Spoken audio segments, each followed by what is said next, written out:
Akhir tahun menjadi momen spesial bagi para petani. Sudah beberapa waktu lalu, cuaca terlihat lebih bersahabat dengan turunnya hujan. Hari ini saya mencoba melihat aktivitas petani yang sudah mulai persiapan penanaman padi. Jauh sebelum penanaman padi, rupanya banyak proses yang sebagian orang belum ketahui. Salah satunya proses penggemburan lahan sawah atau yang disebut dengan pembajakan.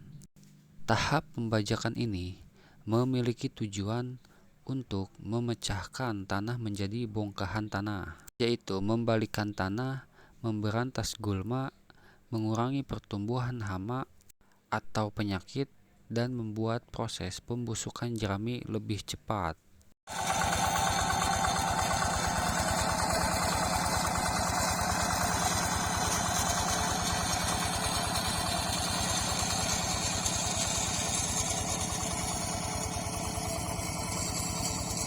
Sebelum proses pembajakan, biasanya petak sawah akan dialiri air selama 1 minggu.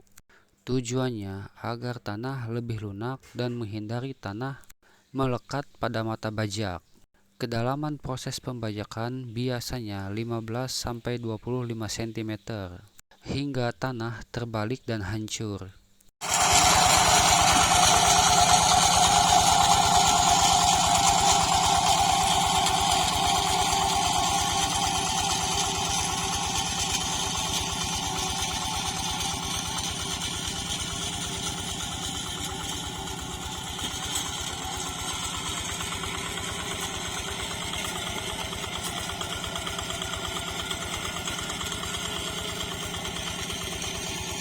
Setelah proses pembajakan selesai, petak sawah harus digenangi air untuk mempercepat proses pembusukan sisa tanaman.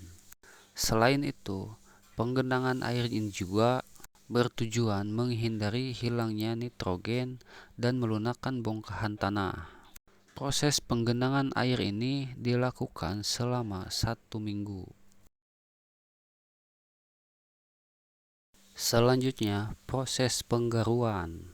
Sebelum melakukan proses penggaruan, air dalam petak sawah harus dikurangi dan disisakan sedikit untuk membasahi bongkahan tanah. Tahapan penggaruan ini bertujuan untuk menghancurkan bongkahan tanah dan meratakan tanah. Selama proses penggaruan, saluran masuk dan keluar air harus ditutup agar lumpur tidak hanyut terbawa air yang keluar dari petak sawah, karena lumpur tersebut sudah mengandung bahan organik yang menyuburkan tanaman. Tahap penggaruan akan dilakukan secara berulang kali sampai permukaan tanah menjadi rata.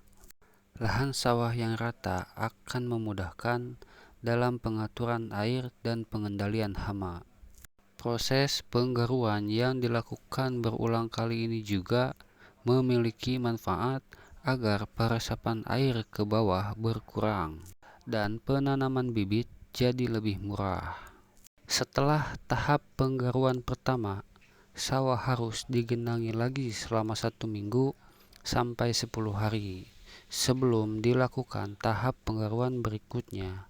Setelah penggaruan tersebut, biasanya petani sudah memulai menanam bibit padi yang kemudian nantinya akan ditanamkan atau proses nandur di lahan sawah yang siap digunakan.